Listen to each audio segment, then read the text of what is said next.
player here in Europe, Unlimited, and what sort of synergy he's going to have with Freeze, especially if he gets the 2v2 lane, which I think Unicorns might be happy with. We saw how good that Rise into Maokai matchup was. Yeah, lane swap would speak in the Wolves' favor, I imagine, because you slow down the Rise a lot in his build path, and he's a hyper late game carry, so you don't want to let him scale that easily, so you want to slow him down, you want to get that tier later, the catalyst later, and most importantly, you don't want him to hit that Rod of Ages. So we're loading into the game right now.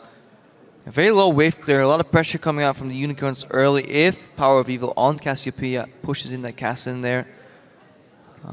See how that pushes out. Yeah, lane swap would definitely help with that as well. If you have these high pressure situations, you definitely want to lane swap away and just trade towers as we saw earlier. Basically go, you know, tower for tower. Well, let's see if the lane swap comes into play, Crepo. As Unicorns of Love versus the Copenhagen Wolves is the final game of the day here in week 2. And your 15th game in a row, Crepo. Definitely welcome to the caster desk in hard mode, that's for sure. Pardon me if I get a little repetitive sometimes. But I'm happy to have you here, especially because Bard is in the game. I believe it was game 5 that was Bard last week as well, so maybe this is a trend. Good guy, LCS teams, just when my energy starts dipping, they just want to revitalize me with a Bard pick, and I'm loving it. We'll see how effectively Unlimited can play as Kikis is trying to get some vision. It looks like it's going to be, once again, a standard defensive fan. Rookie mistake, Unlimited. Picking up, going for those chimes early. Tell me why it's a rookie mistake. Because they give you mana. No, it's actually not a rookie mistake if you're lane swapping allied. Oh, okay. Experienced Bard player knows that he will not get those chimes anytime soon on the bot lane. It's actually sad if you think the average Bard level goes up in Europe, then taking chimes early will indicate a lane swap, and good thing Unicorns did not see Unlimited take those chimes, or they would have known that he's lane swapping. The mind games start already with those chimes. Fantastic champion. Riot done an incredibly good job on this. Crepo, I genuinely have never seen you happier than when you talk about Bard. It's like you're in love. Love the champion. So, let's see how this lane swap plays out. Top laners holding the hands of the respective junglers. We did see a Gromp ward as Hylissang and Vardags moved up, so a little extra vision on the side of Unicorns of Love. Yeah, usually any Bard lane doesn't like doing camps and wants to stop the enemy as well, so Unicorns could have sniffed it as well, seeing that there's nobody coming to stop their double golems. They didn't get any advantage, they didn't freeze the bot lane either, so they're reacting pretty late to the lane swap.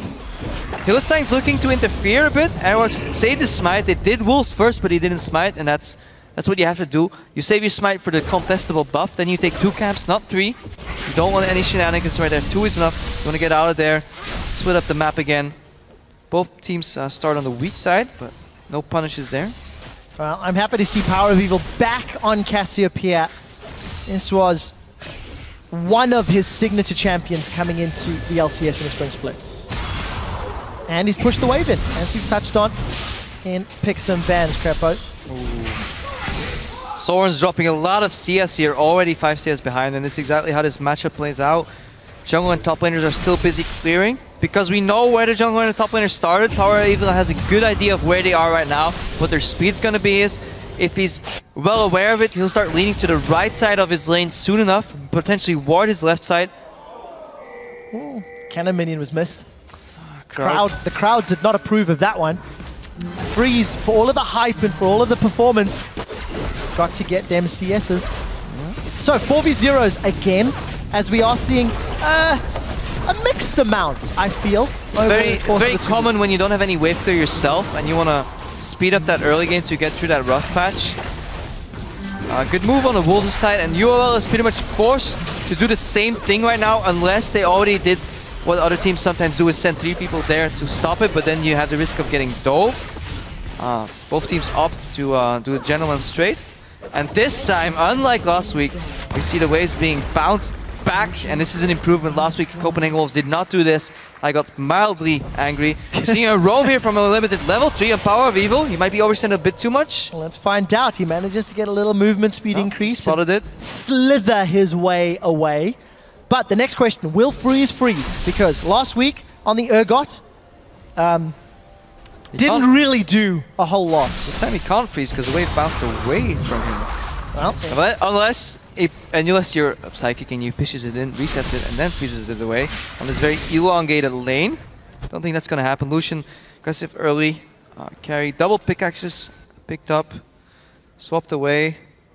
Copenhagen Wolves go back to the original lane setup to AD carry on bot lane. UOL, they send their carry to the top lane. So looks like these teams want to trade a couple more towers, keep this Rise down. We'll have to keep an eye on how these lanes continue to play out. Magical Journey was used. Speed a little bit closer to the lane.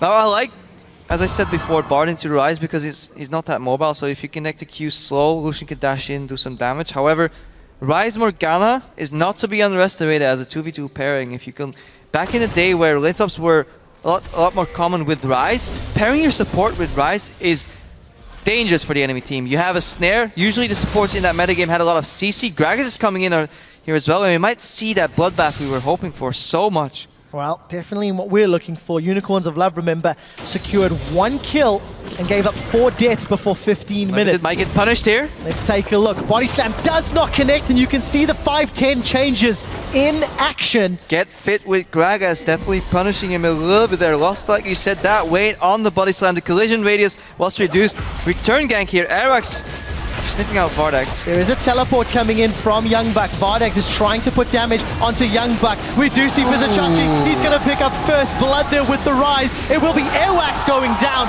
and that's a double kill for Vizichachi. Vizichachi with the double kill on the hyper late game Rise carry. This is why you don't go for that play, because teleport can come in. You are forced out of your bottom lane. You can't cancel it. Unicorns, meanwhile, grouping on the mid lane.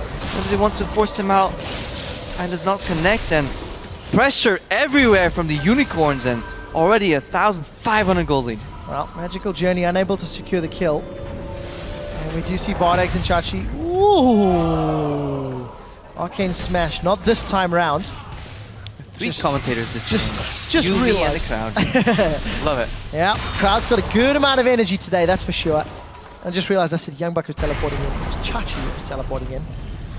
It's been a long You were just day. Glancing into the future. There we go. Youngbuck teleported back to top lane.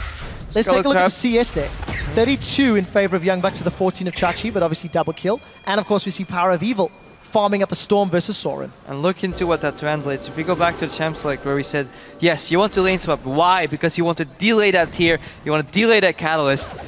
Didn't happen. 2 kills on Chachi. If you want any kills in the early game on any champion, yes, Power of Evil and Cassiopeia can be destructive and he can snowball, but on that Rise, you secure your ticket into the mid to late game already this early into the game, and fantastic start for the Unicorns.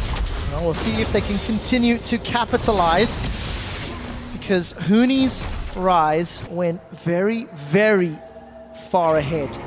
After starting 0-2. Yeah. Wonder what a Rise can do when he starts 2-0. Find out on the next episode of LCS. Yes, exactly. See, what Unicorns can do here is actually sacrifice a dragon and do a CLG-esque approach where they freeze the lane for their top laner, and it wouldn't actually be that bad because Rise such good scaling. The lane is pushed in here. They can back off. I wonder if Chachi's going to freeze that or not. Well, we'll check on that in just a second. Vardax and Hylissang, they were forced to back away. We saw Vardax pick up that very early Avarice Blade. So, going to slow down his first item spike, but speed up his second as he works his way towards the Shiv and IH. Copenhagen Wolves are 1,000 gold down. I would like this. To defend. If the Wolves want to fight. They want to fight 5v5 at the Dragon, something where they can use the fact that Chachi is not that mobile, doesn't have that much tankiness just yet, only 1 Ruby Crystal worth in all those items because he has a lot of mana. If I were to keep the top lane frozen and they wander around the Dragon, don't really commit 4 or 5v4 too much, but stall Copenhagen Wolves from starting it. We saw it earlier, Youngbuck left that top lane, didn't push in the wave entirely, and we've been talking about this for a while, and meanwhile that lane is still in the exact same spot, and this is one of the times we actually do like to freeze because the cost is just too high for the Wolves. Yes, they might get a cost map objective in that Dragon, but the farm just goes to Chachi, and look at that CS gaps, getting closer and closer on top of those 2 kills. Yeah, and both of these teams happy to play the slow game. As we hit 10 minutes, you can see those tiers need to stack. Those catalysts on the side of Copenhagen Wolves, they need to be converted to Rod of Ages. So almost every single one of these solo laners, rather Rod of Ages and Righteous Glory, of course, they're looking to convert, they're looking to upgrade those items. Now, 2v1, Vizichachi's got access to his ultimate. Young Buck does have that vengeful Maelstrom, and we can see Airwax toying with the idea. Look at how scared Airwax is of Chachi here. They're committing 2 members to a potential gank, but they weren't ready. They could have went for that play, but they're so afraid of the Rise already in the game that they don't want to go for that play. They lose a Dragon and nothing is happening here. Airwax if you're not going to go for that play, if you're not going to go for that kill, then why are you there? This is such a big difference as well. Airwax against SK Gaming was incredibly aggressive. He was in SK's face over and over and over, and now he's running scared. He's literally playing a mobile ward, looking at Chachi and saying, here he is, there he is, he's still here, and the opportunity cost is very high. Yeah, hesitation is the seed of defeat, and if this keeps going on, and Copenhagen Wolves are in for a rough time. Chachi backs off, gets the blasting wand. He's already so far ahead of where Ruhuni was in that other game, and he's definitely manifesting himself as a tier 1 pick in the current metagame. So Airwax has again found a member of Unicorns of Love. Unable to do anything with it this time around, and Kikis just body slams his way into the Baron pit. The one hope for the Wolves here is Soren on this Kassadin. Incredible carry potential too. Anti-mage. Awards. Kikis is going to get pinned against the wall and limited. Lines up that shot. Kikis does have explosive cast. Going to hold on to it as he flashes over the wall. And Unicorns still hold on to their 1,500 gold lead. Yeah, Megatron Cloak finished up on Cassiopeia here. On Power of Evil, he wants to go for that Abyssal Scepter because he knows if there's any champion that's going to jump on you and get in range, it will be the Kassadin, and add a little extra magic damage allows you more time to dish out that continuous DPS on that Cassiopeia. You just want to stay alive long enough to get you burst, get your ulti stun off. Oh, I've seen this before. I know how this ends. Yeah. With a dead tree, Chachi continues to chase. Doesn't hold on to, or doesn't use his flash, but down 20 CS, has the exact same item build, and just wins that trade. Take notes, everybody. There's 1 point in Q for Vizichachi, 1 point in E, and 4 already in the W. He's maxing that, and this is why you see that many snares come out in rapid succession. If you manage to land those Qs, get those snares up, get a whole lot of damage, a whole lot of crowd control. And ever so tanky Maokai is forced to play defensive, and usually when Maokais get kills is when they can go offensive and use their base damage to kill you, but if that's not enough, then you will drop dead. And Youngpuck doesn't even get in range for an auto attack, and if he does, he has to expend his Twisted Advance, and that means he can no longer dodge anything and he'll get popped. So very precarious position to be in. Unicorns of Love showing the Rise is doing great amounts of work. Bardex is going to find himself in a lot of trouble, and he eats so many shots from the culling. He gets taken out, but we don't see any golden crowns delivered as Bard gets knocked under the tower. Unlimited takes a magical journey away, but the turret shot and poison follows through. Ends up trading 1 for 1, 80 carries, 4 supports. And Soren's going to be able to get away this time round. Bardex just running too close to a bush with not enough vision. While the Unicorns are ahead, they still have to be careful with face-checking brushes. However, dropping the Sivir, not too bad. Utility-based AD carry. Pickaxe, BF, Avarice, definitely in a good spot in this game so far. Freeze, BF, Pickaxe, Hillsang's moving close. And they're going to get themselves in trouble once again. Unicorns of Love give up a kill by walking to the dark, and they do it a second time. And they walk towards the same. They really like that brush, Trevor. Well, Soren now, he decides to jump in. Power of Evil gets the poison down. Want to just sink a few more fangs, but opts against it. Yeah, Chachi doesn't like that rush too much. He has his eyes on the big wave masked on the top lane. Look at all those minions, and Copenhagen Wolves not with the best lane control here. They're trying to stop the bleeding, but every time something happens and you go back to the top lane, there's a massive wave of minions there. Vanishes in mere seconds. 78 CS to 81. So one so big CS advantage has just been nullified right now. So Unicorns should be happy with that. They still hold on to their lead. Dragons coming up soon. I'm not sure I'd want to fight Unicorns with Siva, Rise, and Cassio in the pit. Well, it's more of a question, do you fight them now or do you fight them later, and what do you prefer? My answer would be... Never. Never. But obviously that's not an option if you want to try contest for the win here. Unicorn's going to secure their second tower. Quite uncontested, and there's that lack of wave clear from Copenhagen Wolves. They didn't have an option to defend because they had no wave clear to do so. Yeah, a lot of pressure coming out from the Wolves here. 1,000 gold ahead. We might see some action at the next Dragon. Soren has been farming well. 120 CS. Rodove just finished. Pretty nimble. Can jump around in these fights. Has a decent amount of damage. Remember, only one tank on the Unicorns. Only Gragas, and a lot of ways and means to just ignore him straight up from the Wolves as well. If they can get the engage in the flank, Rise can drop still. Cassiopeia can drop still. We're not to that late game yet. I'm glad you said that because Huni's build earlier was not tanky at all. Not the Frozen Heart sort of tanky MR armor build that we saw from Rises of old. It was full AP focus. Even got a Luden's Echo in there for additional burst because of how many spells that Rise will rattle off.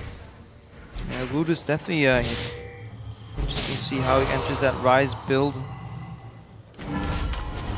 Soren wants some more farm. Wants the game to slow down somehow, but because scaling does go into the Unicorn's favor here. We'll see whether or unlimited. We'll see whether or not they can get into that late game Crabbo. I do want to touch on the items really quickly again because the gold lead hasn't changed much. Rod's been stacking for Vizichachi and Soren. Dragons uncontested here by the Wolves. They've gone for option number 2, fight later, not fight today. Vivo's going to pick up some more. So it's an arms race until one team decides they're comfortable enough to look for a pick. Airwax going. Airwax is going to jump on Chachi. Chachi's going to be able to get away. Unscathed. Throws his hands in the air. Simply doesn't care. It's hard. It's hard for the Wolves to find an opening in this game right now. Freeze in the mid lane. Soren splitting in bot. More wave clear on your AD carry than your mid laner. They have a problem here. They're looking for a bit of a dive. This is a good 4-man group here, forcing somebody else. If they can get this tower, a really good momentum shift for the Wolves. Oh no, how he gets popped. So Tempered Fate gets thrown out and the Black Shield blocks it away. Hylissang unaffected as the minions were the only things rooted. I heard the Petrifying Gaze, but nobody got stunned up. And a couple people going on a magical journey. No Unicorns decide to follow through. So Copenhagen Wolves get out and they take the tower down bottom. The Unicorns will want to get another objective of this, but... That was fantastic from Kikis as he knocks Youngbuck into the team and secures a kill. Yeah, Kik is proving that not only is League of Legends Pro, is also very good at pinball. Unlimited goes down. And a flash from Vizichachi gets the kill. Unicorns now still setting their sights on the inner turret. Soren's coming from the river, but I don't think he wants this fight. Yeah, he caught the tower on bottom and he said to his team, guys, stay passive, stay silent. Just try and clear the wave, but good opening from Unicorns. Really solid play by Kikis, and you said it in champs like you didn't like him on Nunu because he couldn't make any plays, and well, I have to give you props for that one because Kikis on Gragas is making these plays, showing that he's mastered one of the higher tier junglers here, and a good opening. And we saw earlier in the game how Kikis didn't connect with that body slam. So of course the slightly narrower width and explosion radius at the end, but this time around over the wall no less. Chops down Youngbuck where he stands.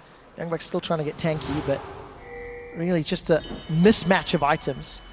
And Youngbuck looking for that Righteous Glory to finish that, close the gap, get on top of the Rise, get on top of the Cassiopeia, shut them down immediately before they can dish out too much damage.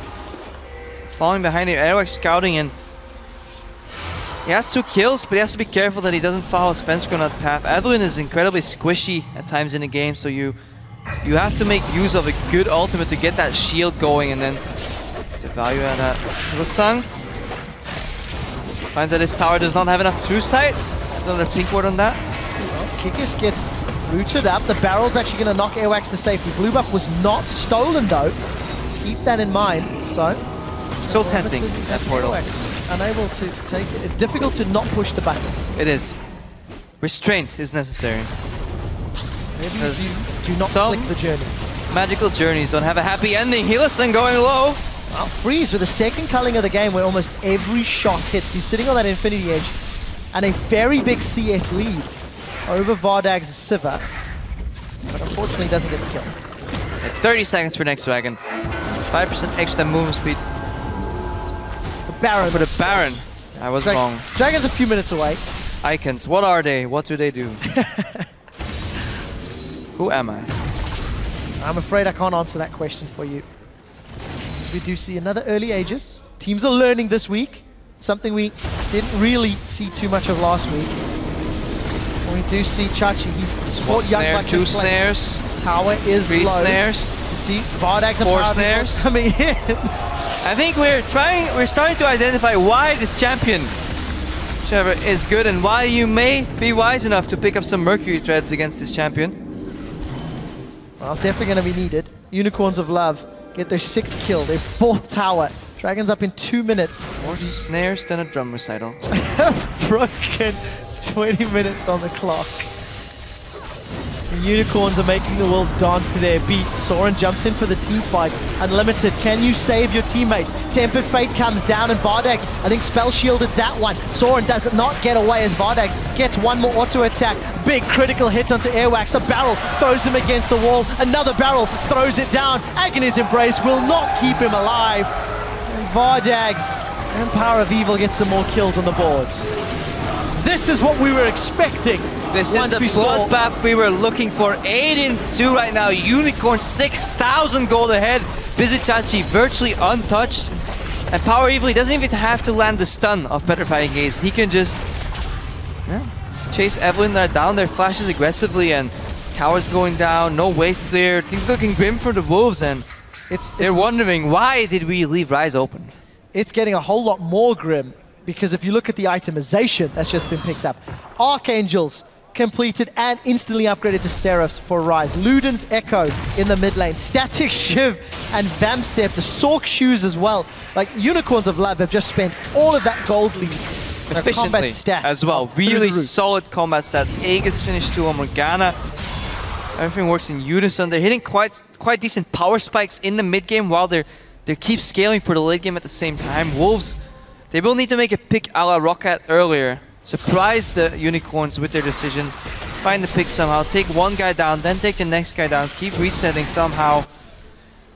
Prevent the Wolves or Unicorns from pinning them down, and Dragon, or Baron rather, is live at this point. Very quick Baron as well. Remember that Cassiopeia Rise.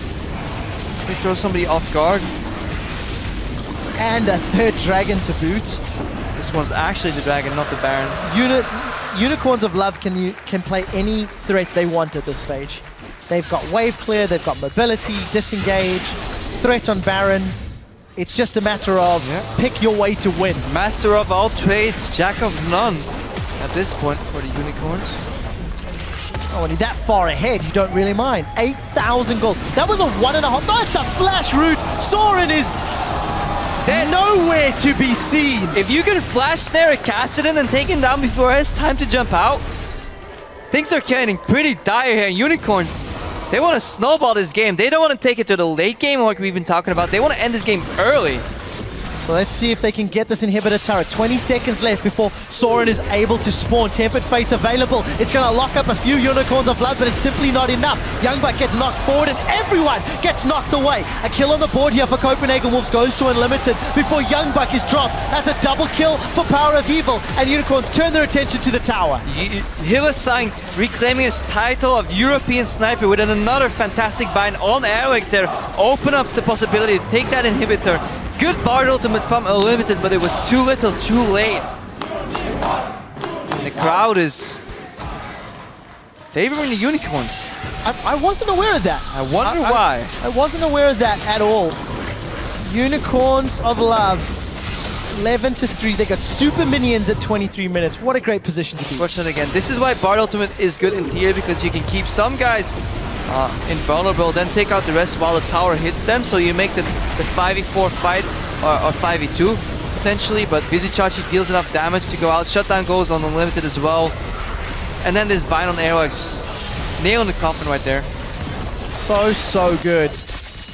And with the base cracked open, it's difficult to see how the Wolves are going to bounce back now. They've got to do so much to defend. And now I wonder, did the Wolves do the Unicorns a favor by banning Kog'Maw and Varus? Hard to see why not.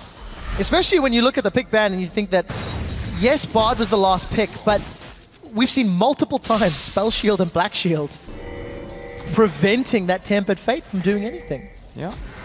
It's very hard to do use that spell efficiently. This is why I think this lane swap... Oh, Young Buck is in so much trouble. The stun does connect, but he's got so many Unicorns to cut him down. If you take the Magical Journeys, bring your buddies for the group discount, and then it might actually work out. Unlimited has to flash out here. You see him in trouble. Another Magical Journey. Unicorns deciding to follow suit. You get a journey, you get a journey. Everybody gets a journey. Cosmic Binding connects. Dark Binding does not, so Unlimited able to get away. But Unicorns now with the threat of Baron. Looks like they're going to stop. Let's see this DPS right here. Cassiopeia, good at Barons. Rise, fantastic at Barons. Watch that Baron drop down. Oh, by the time the Wolves get there, it'll be taken. Look at the super minions in the base as well. Tempered Fate's down. Baron secured. Everyone take the journey. That's 1 and 2, and into the Raptor camp they go. Power of Evil 7-0-2 as he chops down Bard. And the super minions got a Nexus turret. Yeah, I'm a bit flabbergasted here, Trevor. Help me out. Not too much to analyze. I think these very graphic images speak for themselves at this point. Caution is advised when watching. Oh! Soren unable to make that Rift Walk work. Hylissang was chasing. We did actually see there was 0 Barons for Unicorns up until that very first one. However, that was just in the 2 previous games. Is Hylissang... Is he soloing Kassadin? Oh, the flash away. Soren's still alive. Hylissang's chasing. I believe. Hylissang doesn't connect with the Dark Binding, but unreal. Observers, go back to the real thing. Go back to what's important. Flash over the wall. Ah, Hylissang doesn't have flash. I think he would have used it. He would have got the kill if he did have flash, I believe. Soren finally finding himself a long battle, goes back home, back to his base, only to find it in ruins. Because the Unicorns took down 2 inhibitors. A decently sized wave, ready to go for that third. Super minions already in the bottom half of the map, and that turret is gone. There's the Chachi even TPing in here. This is most likely the final fight, Crepo. 13,000 gold in the lead. Kikis, he's had magical barrels already. 0-0-9. Soren, I think, charging up that Rift Walk. Chachi is now moving forward here on the hunt. Kikis has gone over, and there's 1 more barrel. Bardax gets the kill as Youngbuck is trying to find the support Morgana, and that's just not enough. Cosmic Binding goes wide. Power of Evil is poisoning the Copenhagen Wolves. They get 1 more tower, and this is the last in him. You talked about it earlier, how Vardex did so little of his team's damage, but this time I can't blame him. So much damage from Chachi, from Power Evil, and I'm just gonna let the crowd finish this one off. Tempered Fate goes down, holds the last tower for a few more seconds, but the Unicorns of Love are onto the Nexus, and they destroy Copenhagen Wolves in 27 minutes.